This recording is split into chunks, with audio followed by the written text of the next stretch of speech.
Hey, it's Brett. So before we plow into the mechanism and the detailed agenda for meetings, there are some overall agreements that we need to make. It's really important to understand that many organizations think that meetings are the worst part of the entire work week. It should be the opposite. They should be the most exciting and important part of the work week. They're the most powerful tool we have in the organization because knowledge is created socially. Only by having these performance conversations can we figure out what's going on and come up with great solutions. So the table is the most important asset your organization has. Unfortunately, the meetings are also the most neglected, underdeveloped, misapplied tool that we have. And so we need to figure out how to make them more productive. To do this, we need better agreements going into the meetings and better agendas. So let's talk about those agreements. Now, we assume the following when we go to any client, that if you need a daily meeting, you probably already have one going on. We just need to give you better instructions on how to run it. The weekly meetings are in fact the secret sauce of OKRs, right? They set the pace of performance. So you could imagine if you only have a performance conversation once a month, that tells a different story than having one once a week. So they are the throttle. And most organizations don't know how to run that effective weekly meeting. So we do know overall that it's unlikely that you'll have fewer meetings. It's possible in some cases because you avoid those critical firefighting meetings. But we do know that you'll, on average, be spending about 25% less time in the meetings. And the reason for that is a couple of things. Thing one is we're going to make the meeting itself more effective. Thing two is you never do something in the meeting that you can do out of the meeting. And in particular here, I'm looking at the data. How often have you gone to a meeting and someone just dumps a spreadsheet on top of you and you're supposed to look at it, analyze it, and have an informed, thought-out response? That's crazy.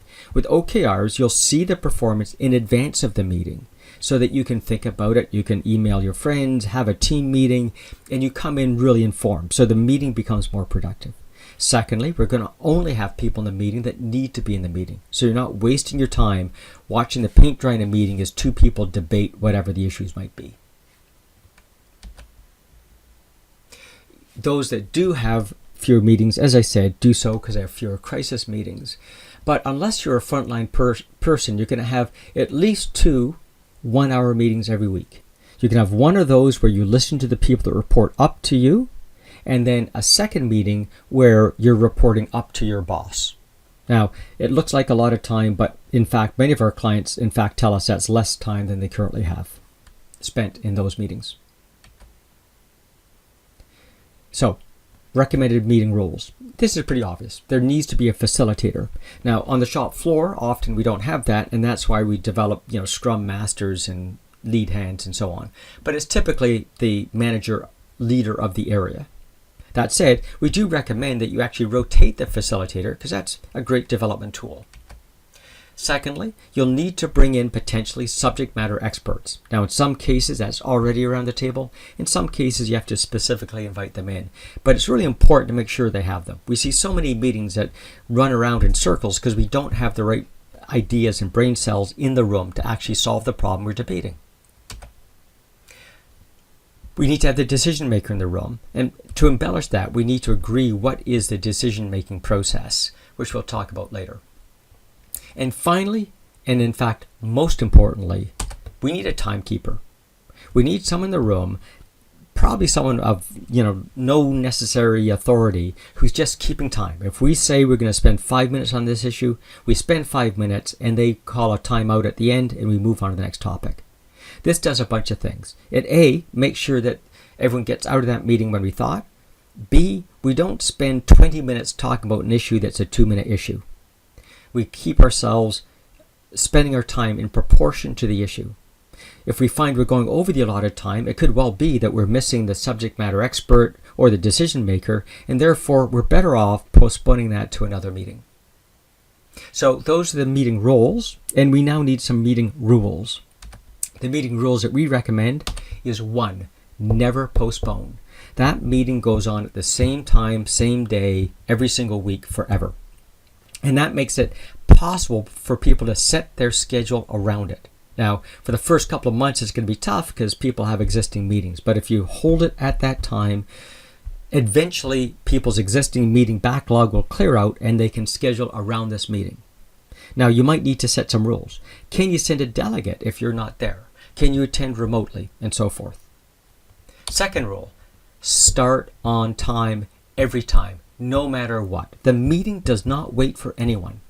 How often have we been in a meeting where 10 people are waiting for one person to come in? Well, we now have 10 salaries sitting there burning cash waiting for that one person. And that one person is probably embarrassed when they come in anyways. Furthermore, if you start them on time every time, eventually people will know they got to show up on time if they want to know what's gone on. And part of this is you don't repeat what they missed. If they missed it, they missed it. They'll have to catch up later. It's wasting everyone else's time and disrespectful for the people who actually did show up on time. And again, embarrassing for those who show up late. So start on time every time. And even if it's the boss, if the boss isn't there, someone else picks up the baton and runs with it. Because that's what would happen if the boss won the lottery or had a heart attack or whatever awful scenario you might want to think of. The meeting starts on time every time, no matter what. You don't discuss any other topics. Often in a meeting we fall over some new issue and suddenly the meeting's 20 minutes longer. So if we identify things beyond the scope of the meeting, by all means note them down and schedule a meeting to deal with them. But this is not the time, even if you happen to have the right people around the table. We agree on the decision-making criteria before the meeting. So is this a meeting where the majority rules? Does it have to be unanimous? Or does someone or some people have veto power? And that will speed things up immensely. We've seen so many meetings where people debate things forever, only to find one person has veto power. They already knew the answer 20 minutes ago. We need to make sure that we have a friendly, agreed-to signal that someone is rambling. We all do it by accident, but we forget, or it's hard to manage ourselves when we're in the middle of that ramble. So whatever it is, spinning your finger in the air to say, let's move on, or, saying out loud, let's move on to the next topic. Whatever works for your team, let's agree what it is so we don't take it personally.